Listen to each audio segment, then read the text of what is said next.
Welcome to the Clark County Association of Realtors Fall Membership Meeting.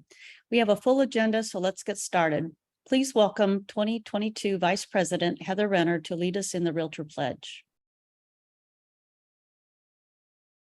Please join me in reciting the Realtor Pledge. I pledge myself to strive to be honorable and to abide by the Golden Rule, to strive to serve well my community and through it my country, to abide by the Realtor Code of Ethics and to strive to conform my conduct to its aspirational ideals, to act honestly in all real estate dealings, to provide the individual right of real estate ownership and to widen the opportunity to enjoy it, and to seek better to represent my clients by building my knowledge and competence. Thank you, Heather. At this time, I would like to recognize our newly elected members to our 2023 Board of Directors. Julie Baldino with Front Door Realty, Shelley Schmitz with Keller Williams, and Jody Sharp with Windermere Northwest Living. We were thrilled to have 7 people that were running for the 3 positions that were open on the board. It's a reflection of how good of an association we are that we have actually contested races, and for these board seats to become filled by members that are willing to donate and volunteer their time to help make this organization a better place.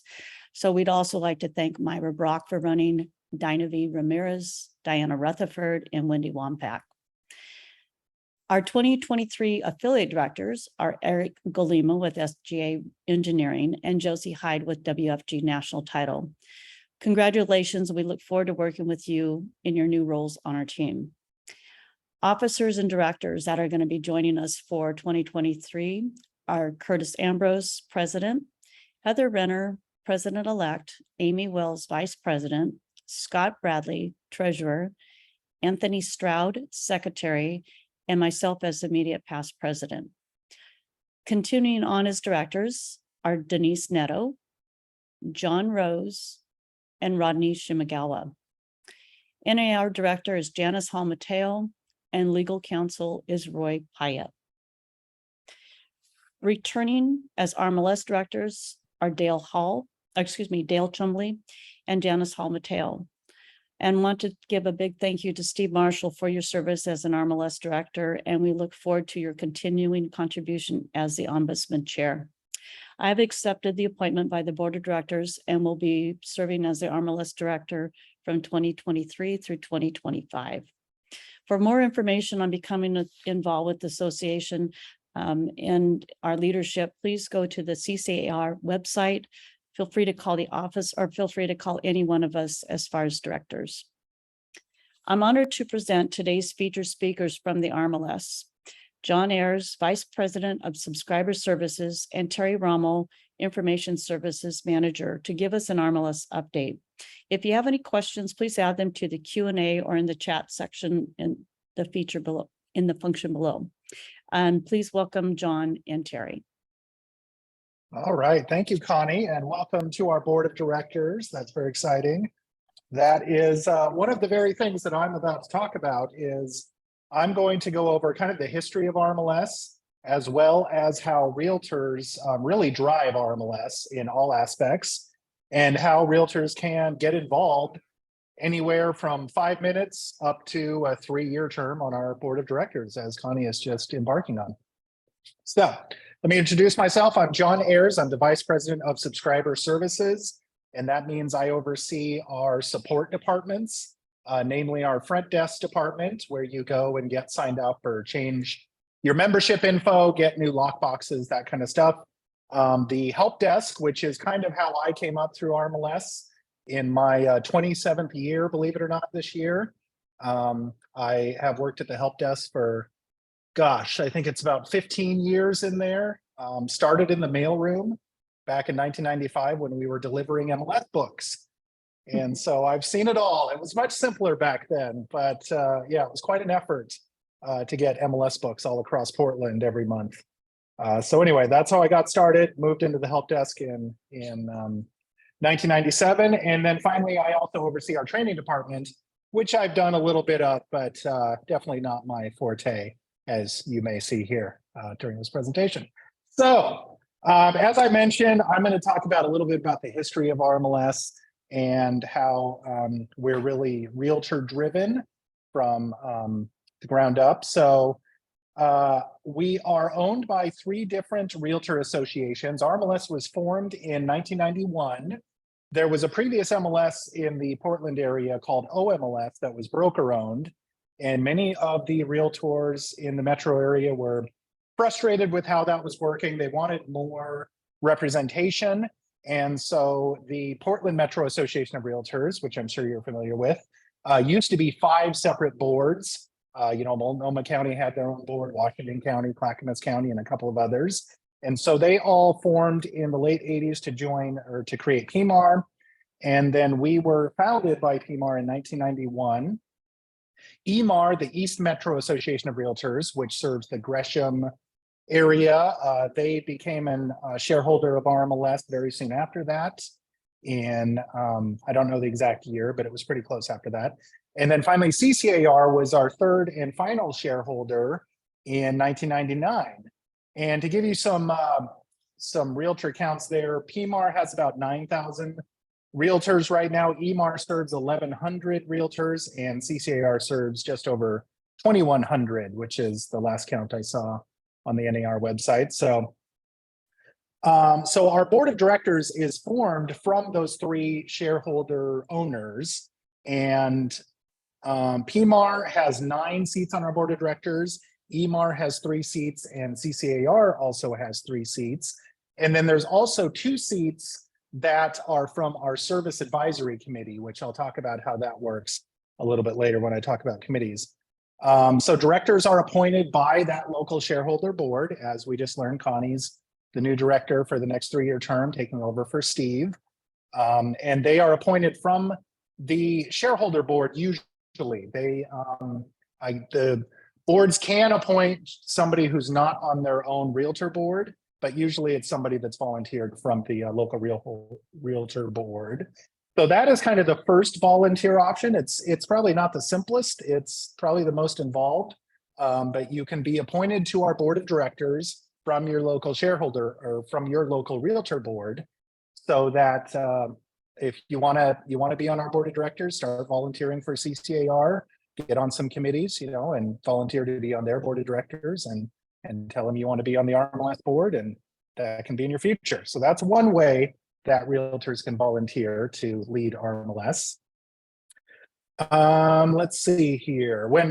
I also want to mention when CCAR joined RMLS, they asked us to come in and take over for MLS of Southwest Washington that was in place back, and that was in 1999. And Jerry Dowdy, who many of you may know, or Jerry Latshaw, was very critical to that, as well as Doug Palin, another longtime Clark County broker that was critical to getting us in. And it's interesting, Terry, who's going to speak a little bit later, was actually in the MLS of Southwest Washington office. It's the same building that RMLS now owns there on Broadway. And Terry was helping MLS of Southwest Washington with Supra at the time. And so that's when Terry and I started working together 20 years ago, when we moved into Clark County as RMLS. So really that's how a director gets appointed and gets on the RMLS board. And the board really steers RMLS entirely. And so some examples of that are any third-party products that we offer, like CentralLock. When we switched from Supra to CentralLock, I think that was in 2012, 2011, somewhere in there. That was a major decision, as you can imagine. And so there was a lot of task force. There was a lot of visits. Some board members actually went down to Salem to visit with Supra, got a presentation from them, went over to Cincinnati to work with CentralLock, and get a presentation from them. And so that's one, realtors are making those decisions that we do. Another one is the coming soon status. That was a very big deal in 2018. And if you remember, we came out with our own CSN coming soon status. It involved a whole new property category and all the rules around it. And that was after a good 9 months to a year of efforts from our directors on task forces kind of reviewing the requests that they were getting from fellow realtors and how, that we could feel that we could make that situation better and some rules that we could put around it. And so we released that in 2018. And then if you remember, NAR came out with their coming soon rules called Clear Cooperation 8.0 a little bit later. So it's kind of just, those are a couple of good examples of how our realtor directors really shape how RMLS works. It's definitely not staff, it's realtors leading that effort. So that brings me to our rules. Our rules are also created by the National Association of Realtors. Not a lot of our subscribers know that we follow what's called the NAR Model MLS rules. And so NAR makes those rules. We can differ from them slightly, like as I mentioned earlier, that coming soon status. NAR did not have any kind of coming soon stuff at that time when we released it. And so we do differ a little bit from the NAR model rules. Every 2 years, we have a review where we send our full rules set to NAR and they review them and make sure we're in compliance and approve them. But there's nothing saying that we have to follow NAR model rules. We choose to because we want to be a realtor driven MLS. So let's see. So the board of directors also has 5 different committees that are standing, that always exist, that help them manage all the things they need to manage. One of those committees is the Rules and Regulations Committee, as I was talking about rules. They review any of those modifications to the rules that we want to make. And they also review violations that happen from subscribers out in the marketplace. And they issue fines and sanctions and stuff like that. So that's another place that realtors can volunteer for us, is to serve on one of these committees. And that's a much lower commitment. You can kind of join, it's up to the chair of each of the committees as to who they allow on the committee. So you can just let a staff person know, write into us, tell us you're interested in volunteering for one of these committees. I'm in the list, and we can talk to the chair of that committee and get you on it. So I've talked about the Rules and Regulations Committee. There's also a hearings committee. NAR, as part of those model rules, makes sure that any realtor that has a sanction against them has an opportunity to kind of have their day in court and be heard by a jury of their peers. And so the hearings committee does just that for any realtor that wants to, question the sanction or kind of discuss it. They would go to that hearings committee, and that's another place that realtors can get involved. Another big committee is the forms committee. And that committee is who reviews all the forms and fields on our listing forms, listing input forms, and adds new features like luxury vinyl plank and luxury vinyl tile, which are a couple of things that are coming very soon. We've got a lot of requests for those. We're also going to expand the remarks to 2,000 characters from 5,000, or from 500, excuse me. So that's coming later this year as part of the 2023 forms change that the forms committee worked on. They gather the hundreds of requests over the year and sort through those, decide which ones they'd like to push forward.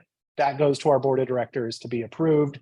That process just happened. And so now it's up to our developers to start working to implement that. Another important committee is our technology committee, which Dale Chumbley is on. And it's been on how long, Dale? 8 years, 10 years, something like that? Quite a while, I think. Anyway, long time. And that's kind of how Dale started with RMLS, and now he's on our board of directors and is going to be our incoming chair next year. So that's very exciting. So the technology committee reviews the third-party products that RMLS works with. So think of RPR, Showing Time, HomeSnap, those kind of tools that either that company comes to us and says, hey, we want to be part of your MLS. How do we get involved? Or it's realtor subscribers going out and finding products that they think would be helpful and telling us about them. Technology committee reviews them, looks at, how much does it cost us? Is it going to be a major drain on staff resources? Those kind of aspects. And then for the products that they think will be useful and actually be used by our subscribers, they recommend those to the board of directors, and then the board votes to approve them, and staff then gets to work on implementing them and bringing them into our systems for everybody to use. And then finally, we have our service advisory committee, which is kind of unique. So in the beginning, I mentioned the 3 different shareholders that own RMLS, but we also serve a number of different boards around Oregon and in Southwest Washington. And so the service advisory committee is a way for those boards to have representation on our board of directors and have a voice. And so each of the boards that we serve, I believe it's 15 boards around Oregon and in Southwest Washington that we serve that aren't shareholders, they have a member of their local association board on the service advisory committee. And we hold a monthly meeting and basically just talk about any concerns that those boards have with RMLS in their local area. And luckily, there's usually not a lot of concerns. So it's more talking about enhancements that they would like to see to RMLS Web, as well as just kind of how real estate is working in their local marketplace and how we can possibly help and sponsor their board events and stuff like that. So as Kurt, our CEO, goes around the country and talks to other MLSs, I guess he's found that that's pretty unique. Even from other regional MLSs that serve a number of different realtor boards, they don't usually have that kind of voice and input into the workings of the MLS. So that's pretty exciting to hear. And that committee has 2 positions on our board of directors. They are representing now over 2,000 subscribers. And so they added a second seat a few years ago once they hit that 2,000 number. So as I mentioned, that's another opportunity to volunteer, is to just volunteer for a committee. You can serve as, just for a year, maybe just for a couple of months, like the forms committee meets for 3 months out of the year, and it goes through all the forms requests, and then they disband for 9 months until they're needed for the next year. So tech committee is kind of a longer commitment. It's once a month, every month until you're done. And so now let's talk a little more focused and talk about how RMLS web enhancements get done and how subscribers can offer input into that process. So as you may know, we're pretty unique in that we build our own MLS sites. Most other MLSs use a vended system. And I think there's only maybe 4 other MLSs across the country out of, I think there's 700 or so MLSs of varying different sizes. There's only 4 others that build their own site like we do. So we do offer access to a vended system if you want to see what that looks like or how that works.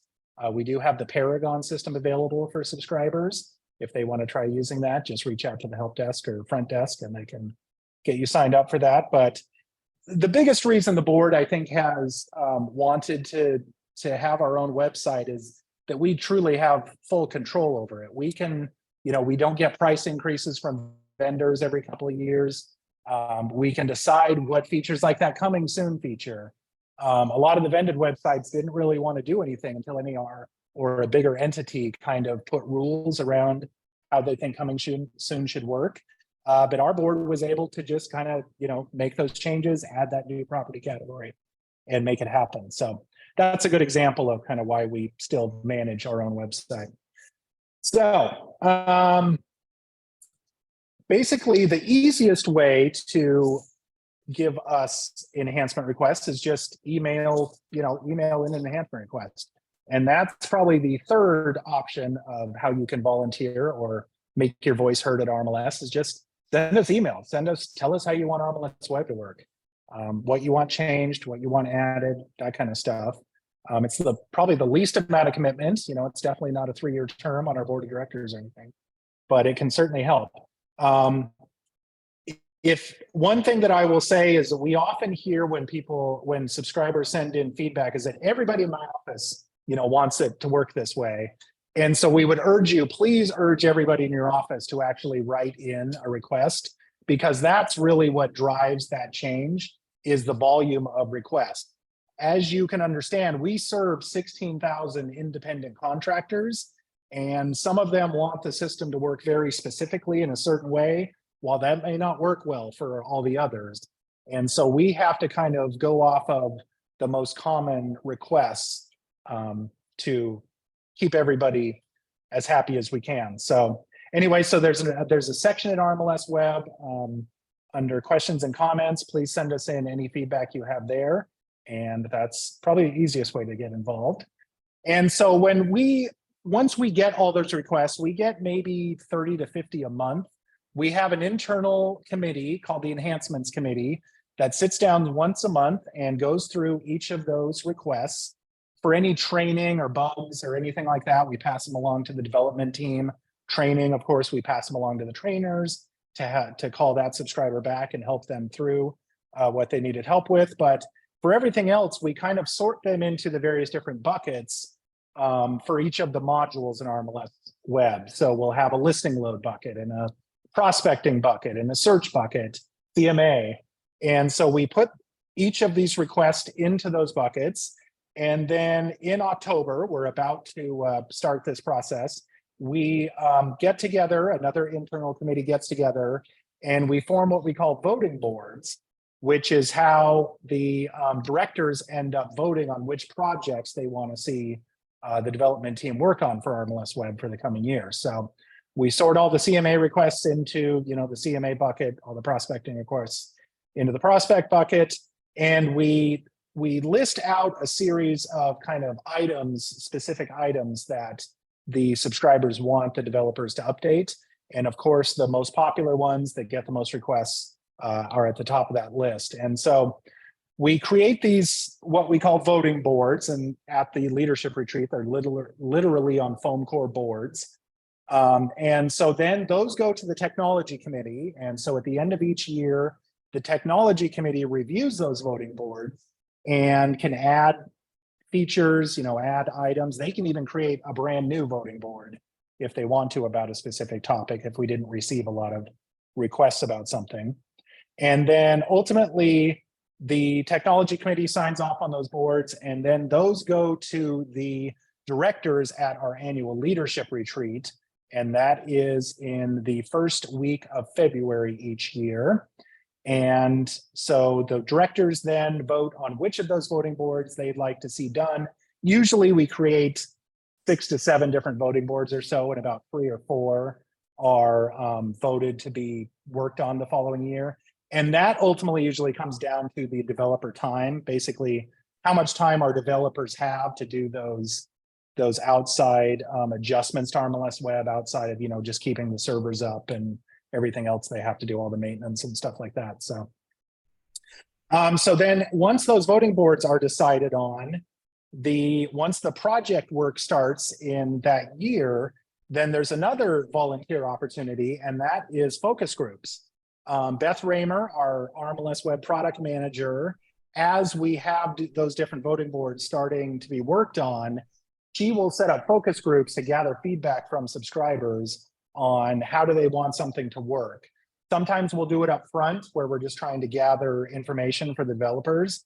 And other times we'll have the developers actually create some rough, modules and take them to these focus groups and say, do you like the way this works? Or do you want it to look like this kind of stuff? So just kind of depending on what the project is and where we need the help. That's another volunteer opportunity, is that you can just email us and say, hey, I'd like to participate in one of those focus groups, and we can get you on the list, the pool of subscribers that we reach out to anytime we're ready to start one of those up. So anyway, that is pretty much how decisions get made at RMLS and a little bit of history of RMLS. Hopefully I've shown that it's volunteer realtor driven pretty much all the way through the process. And as I was writing my notes, I realized a 5th way that you can volunteer or at least give feedback to RMLS, and that is our subscriber survey, which we just wrapped up about a week ago or so. Is please, every time that survey comes out in September, we urge you all to fill it out and tell us how we're doing. We do a survey on the subscriber services departments, and then we also do another survey on RMLS Web and all the third-party products that we offer. And that survey is just about to be launched, so that one will be coming up soon. So we definitely urge you to fill those surveys out and tell us how we can make things better. And that is it for me. So at this time, I'll turn it over to Terry, and he'll tell us about how stuff works internally a little more. Thanks, John. I've actually got a slideshow that I'm going to run for us today. Let me get that up on the screen here. Can everybody see that okay? Thumbs up. Yes. Beautiful. Okay. Well, as John mentioned, my name's Terry Rommel. For most of you in the meeting, there's high potential that you and I have talked in the past, potentially. It was interesting, John described his tenure with RMLS as 27 years. Between the two of us, we have almost 60 years combined in this industry.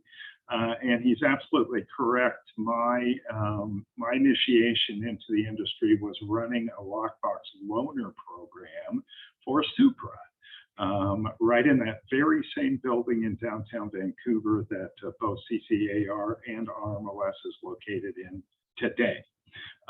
So literally, I've been opening those doors of that building for over 30 years. And I would also like to add, before I jump into my presentation, huge props to CCAR. You know, having enough people that are interested in volunteering for positions on the board, such that you ended up having some competition, basically, for those positions, is fantastic. And I say that based on my perspective, which is I manage all of the external office staff that RMLS has. And in 5 of those markets that were in and around the state of Oregon, I have an association executive that I manage, as well as an RMLS staff person. They're one and the same. They just share the responsibilities. Now, of course, these are much, much smaller markets than Southwest Washington. In fact, they run in size from about 100 realtors all the way up to the largest being about 300 realtors. But I can tell you that the fundamental challenge, and I was just visiting some of those offices last week, the biggest challenge they have across the board is lack of volunteers. You know, it's the same, unfortunately, in each of the markets I visited. It is the same subset of 6 to 8 folks that have been volunteering for those board positions year over year over year. And getting into a situation where you've actually got some competition for your board positions is a great place to be. And I think, as mentioned previously, really does speak well of the association. And Joanne and her staff, they're doing a great job. So with all of that stuff being said, I'll give you a little bit of information. Let me go ahead and advance to my next screen if I can. Bear with me just a second. I thought I had everything working.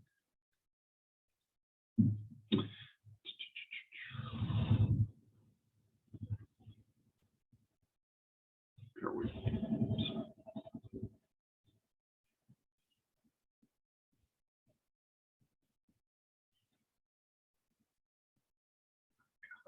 Sorry about that. We even practiced this. I can't seem to get this to advance. The arrow keys on your keyboard may advance it, the left and right arrow keys. Can you try that? No. Oh, No. wait there. Let me get back in here again.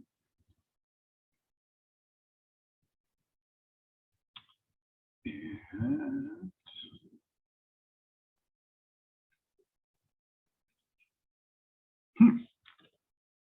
can't seem to get it to work, John. Well, you can just show us that version of it Yeah. where we can, Sometimes I can't get it see to what's coming advance. up, right? Yeah, that doesn't make any sense that it won't advance. This one won't advance either.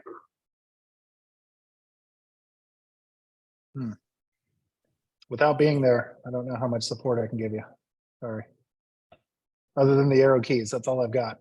Yeah, I know. Arrow keys. Knock on it, you would think I would know how to do this. I've been around technology for a long time. Please bear with me, folks. I'm not kidding. This is going to be the most spectacular presentation ever. I can just It better be at this point. Terry, if you hover over the bottom left corner, it seems like there were some arrows there before. that popped up. Nope, they're gone. Sorry. Bottom left corner. Yeah, I don't see anything. Okay, let me try this. I'll try this one more time, and if this doesn't work, then You can just read the slides to us.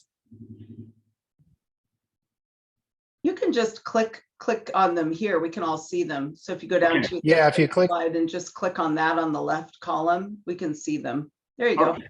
We'll go ahead and Yeah. do that then. And folks, I apologize.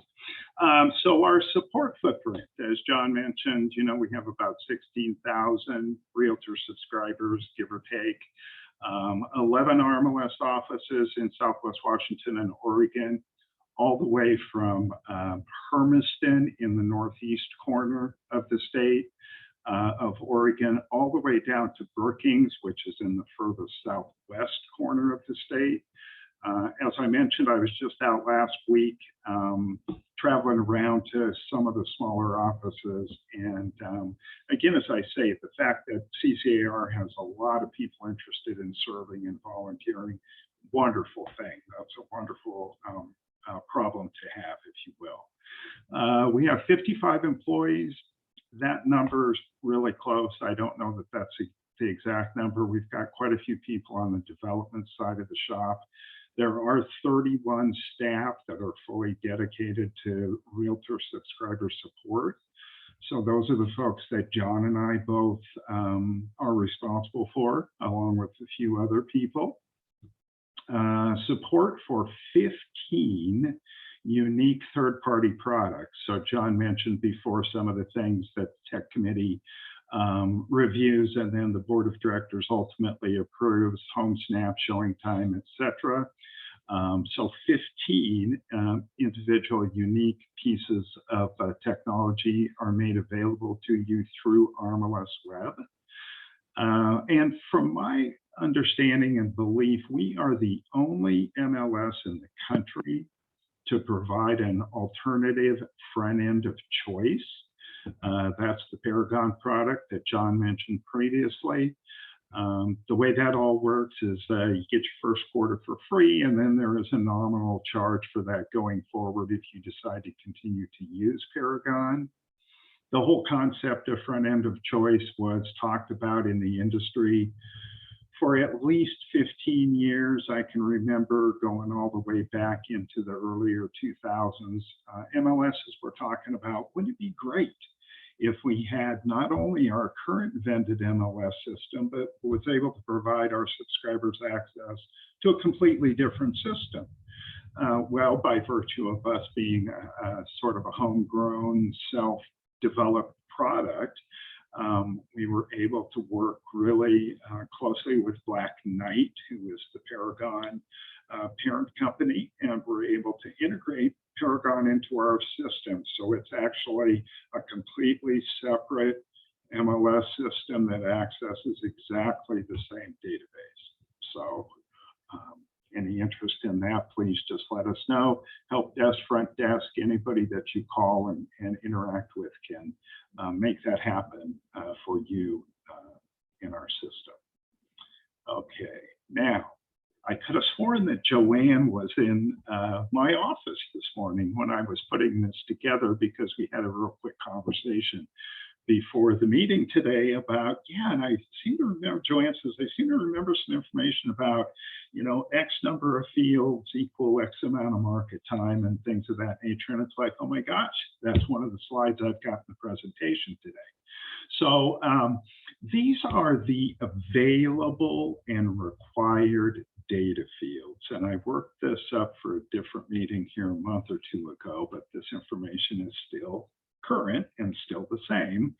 You know, in the residential listing input form, there are 173 possible fields, of which only 62 were required. So only about 36% of the total number of fields are required. You see similar values for the other property types. And then, of course, you also see that supplements, all of them, of which there are a variety of, have 284 available fields. And none of those fields specifically are required because those are part of the supplemental information. that you can provide about a listing. Now, prior to 4 or 5 months ago, even a listing with just the thinnest amount of information was going off market within 24 hours or close to it. It didn't really matter, basically all you had to do was give an address and the price and, market sold.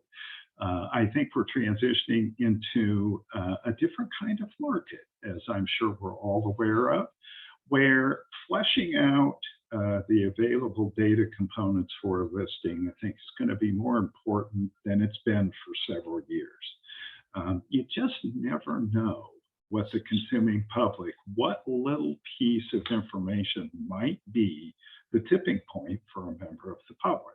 So even though, describing specifically a particular data element might seem superfluous to you, it could be the one thing that that person has been looking for. Now, we also talked a little bit, let me get here, RMLS stats and tips for optimal marketing. So here is the days on market in relationship to the amount of information put into the listing. So you can see that on average, sold listings that had greater than 65% of available data fields, 72% was the average, sold in 19 days on average. Now, this is a little bit old. This is through June of this year, but same sort of concept typically applies. Then you go to the next one where they filled in 45 to 65% of the available data fields. That was 21 days of market time.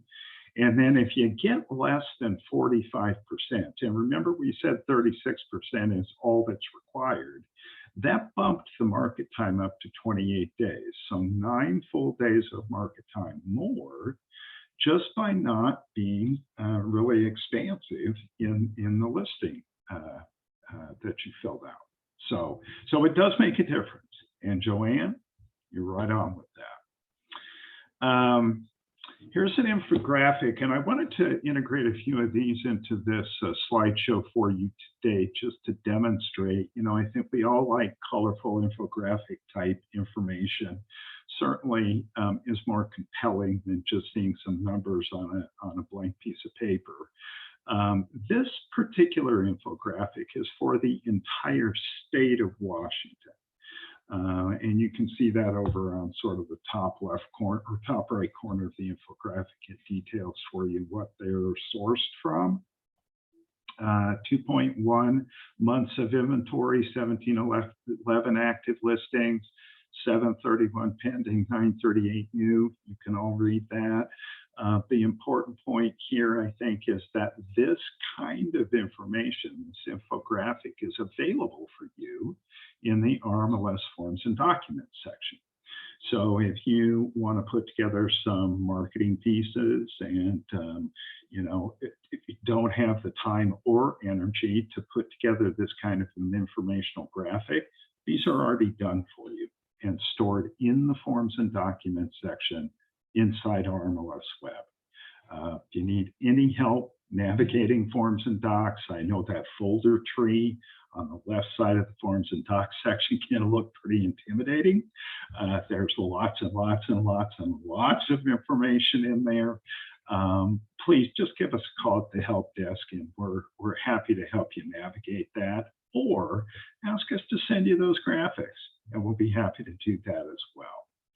So in addition to this statewide infographic, here's one just for Southwest Washington. You can see that this was in September, 0.8 of a month inventory, so less than 1 month. I can remember back in the day, 6 months was considered balanced. No advantage to the buyer or seller. My goodness, we were below 1 month's supply for so long. And we're starting to see those numbers come up now, obviously. I think that will be reflected right here in this next infographic. We have doubled month supply, so we're up to 1.9 months. That's of September of this year. Number of new listings, pending sales, and actives remain, relatively compressed, but better than they were. And of course, sales price median and average is up above 500,000, almost to 600,000 for this particular time frame. Total market time, 35 days.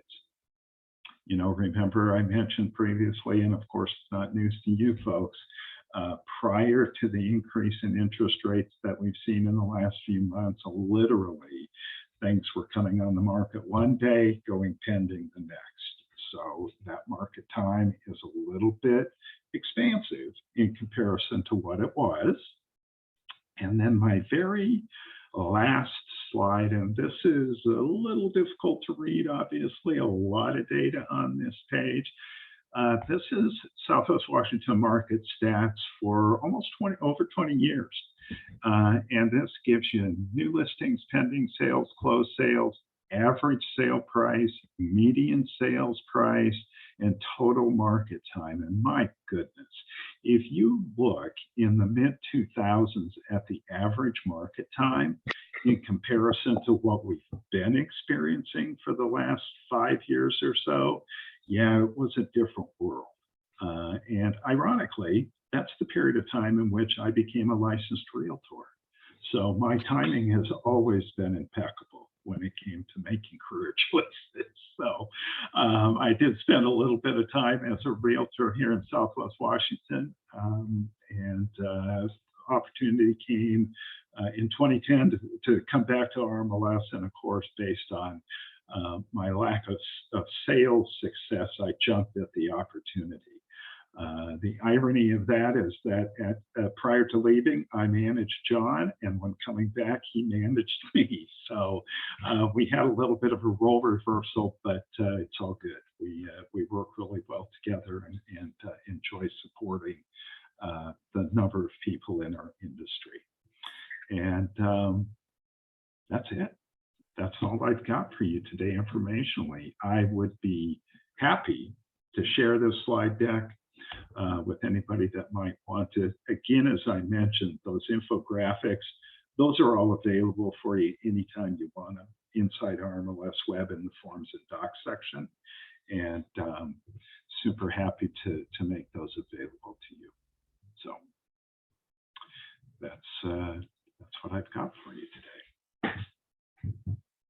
All right. Well, I don't see that anybody has asked any questions. That was an excellent presentation. And thank you for your years in the business. I had no idea, John, that you were in for 27. And Terry, I know I knew before, after, but you are one of the most in control when you have technical difficulty. I wish to learn from your talents there. So thank you. Great presentation. And also thank you to Dale, Janice, and Steve again for serving as our RMLS directors. Now we have some upcoming events we'd like to bring to your attention. First coming up is Boo Bowl in the costume contest on October 27th from 1 to 4, and that's at Allen's Crosley Lanes. This benefits the Clark County Realtors Foundation. Registration is open now and closes October 21st. If you get your bowling buddies together to compete for lighthearted prizes and come dressed in your best Halloween costume to maximize your fun and increase your chances of winning. Thank you to Belay Mortgage for generously sponsoring this event. After that will be our Clark County Realtor Foundation grant reception, which is on November 16th at 4 p.m. at the Union Chapel. It's free to our members, but space is limited, so please sign up soon. And last is the installation awards on December 7th at the AC Hotel on the Vancouver waterfront.